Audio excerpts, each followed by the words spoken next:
Fox Carolina's You Decide coverage continues with a focus on the race for Spartanburg mayor. And one of those candidates running for mayor is James A. Jones. So, Mr. Jones, thank you so much for joining us. Let's go ahead and run through a couple questions here. A lot of people getting to know you as the candidate for mayor in Spartanburg. So the first question here, why run for mayor? Well, I'm running to restore order and justice in the city council. You know, Plato's Republic said justice happens when we each do our job and not overflow with others. Right now, we're not seeing that happen at City Hall.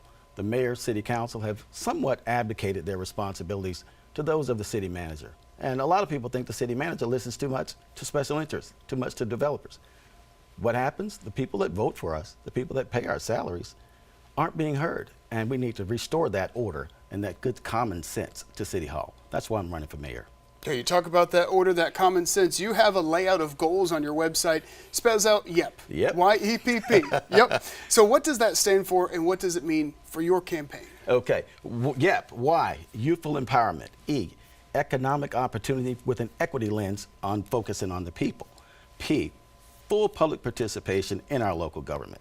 And the other P stands for public safety reform. Our children, especially the teenagers to that early 20, they don't have much to do.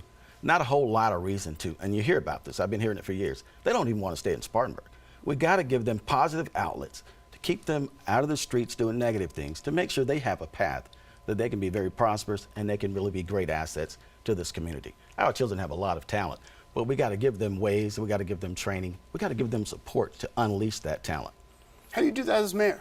You do it by, one thing I'm going to do is start a mayor's advocacy council. They will report directly to the mayor. We don't have to get votes for anybody else. And I want young people to be involved in giving me, the mayor, ideas about how to enhance their lives.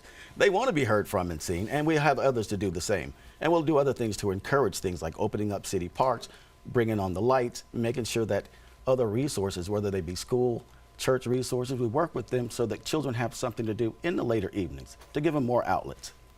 You talk about those negative things out into the city and those unfortunate things that have happened. A recent surge in gun violence in the city, especially with drive-by shootings. A teen was killed in one shooting, and in August, a 7-month-old child was killed while sleeping next to his mom. So if elected mayor, how can we finally end gun violence in the city? Justin, that's a pretty important thing, and it pretty touches me too, because I grew up in Spartanburg Terrace and government housing projects. It's now called Crescent Hill. I live on the south side. A lot of those shootings happened right around my neighborhood. Unfortunately, back 4 years ago, when Mayor Rice was first elected mayor, I got a call. I was told that my house had been shot up. 9 bullet holes all over the house. Nothing happens really from the police. They basically told me a teenager and the mother gave them no information, and the next part of the email from Deputy Chief Kendall said, case closed. They didn't even investigate. So one thing we gotta do is we gotta have a citizens review council with subpoena power, so that if we agree with what law enforcement is doing, the people can tell us. And if there are things that we can do to change it, to make it better, to get good information that you can trust, it will come from the Citizens Review Council with subpoena power. We have to have police reforms. What Mayor Rice told me back in 2021 was that his solution was that the Chief of Police, Alonzo Thompson, and the Deputy Chief would be retiring soon. That was 4 years ago. I still haven't gotten justice. I meet with parents all the time dealing with gun violence. Some have lost their children, some other people have been shot themselves. And they too aren't getting answers where they need them, not even from the victims' advocates. So we have to do more. And I think unleashing the power of people to put our heads together, to come up with some good common sense law enforcement solutions, we can make that happen. You mentioned the law enforcement aspect of it. How do you stop it from the ground level? With these individuals taking these shots, they seem like targeted shootings. We've often heard from law enforcement that individuals won't speak up, won't come out. How do we stop that? Is this gang violence? We've been told that it is gang violence, and it's been gang violence for years. We have a breadth of solutions, right? We've asked City Council and we've asked the mayor, give us some cameras. Spartanburg is small. I think I may have told someone earlier, I used to be the county cross-country champion. I would personally jog around this whole city. Certainly we can put some eyes on some of these hot areas where we can see what's happening. Some tag cameras. Yes, people may have to give up some of their civil liberties, but I think most Spartanburg citizens would rather give up a few of those liberties and have safety and security in our neighborhood. There are other apps out there like Tip 411. It's an app where people can get on their phone 24 hours a day, call in, hey, I see something happening, I hear something happening, there's a car going down the street, looks like some guys have masks on, something bad is about to happen. That gets recorded in real time in a safe, secure way so that law enforcement can never again say nobody said anything, because they will be able to see it and get it right when it happens. There are other innovative solutions out there. We just got to put our heads together and do something about it. Right now, we pretty much had a do-nothing city council when it comes to this. We've had a do-nothing mayor when it comes to this. We have to actually take action. One of my roles with Homeland Security, and I was with the Department of Homeland Security for over 20 years, I was the deputy chief of the Knowledge Management Division. And that's when technology wasn't even a fraction of what it is now. There are some cool, innovative solutions where we can pretty much see what's happening, and it's not going to cost the city a fortune in this small town of ours, but we can do better. And that changes on November 4th. We will do better. You mentioned the critical comments from the mayor that you've given to the mayor. You recently posted on social media that local government has, quote, turned its back on many residents on the south side and lower economic bands of the city. Is that what you mean by that? You feel like that they have turned their back? If so, how can you make sure that you don't do the same if elected mayor? Oh, certainly. One thing is, just like with the clock tower issue, if we have an issue of public importance, one of the first things you want to do is hear from the people. You don't just give them a take it or leave it approach like we've seemingly done with what was initially a decision to destroy the clock tower. We sit down and have public hearings. We use IT. We use other ways to get people's collective thoughts and ideas about how we can better move the city forward. That starts on day one. We make sure also we open up the books of local government. The city manager shouldn't be meeting with someone and the citizens not know about it. Publish that thing online. Publish the records online. Publish the stops and police reports online that we can. We give the citizens the knowledge and the information so that they can help us to help them build a better Spartanburg that we can all become beloved to. You mentioned the clock tower. How would you have approached that process? Clearly you disagree with it and how it was undone.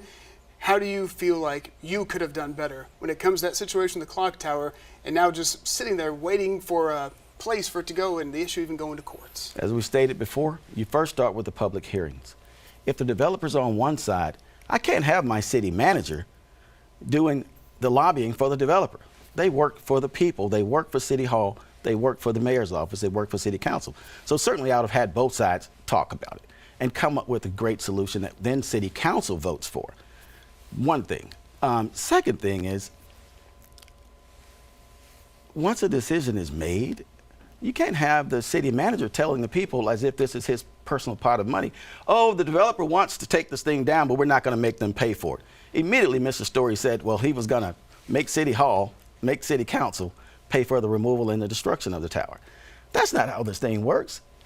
The city manager's job is to execute those policies, procedures, funding that the mayor and City Council have voted on.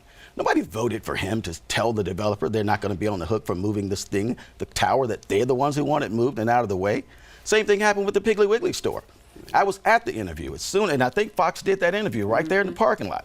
Chris Story again tells the world, well, we're not going to try to claw back the $800,000 or $900,000 we gave this grocery store provider. That's not his role. And what, like I said, justice happens when everybody does their job. I think Socrates said it in the Republic, and stays out of everybody else's. Order in City Hall means that the city manager will be free to do his job, to execute those things that City Council and the mayor had put out there.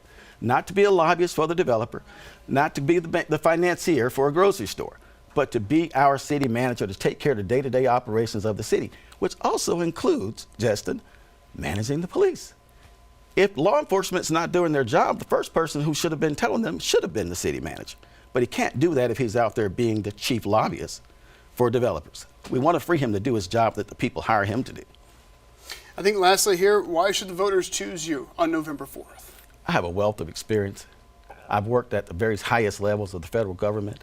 I graduated with honors from Spartanburg High School District 7, graduated with honors from Wofford College. I've led my homeowner association that had over $1 million budget. I've worked with children. I've defended children in the Children's Advocacy Center in Florida. I've coached track. I've coached basketball.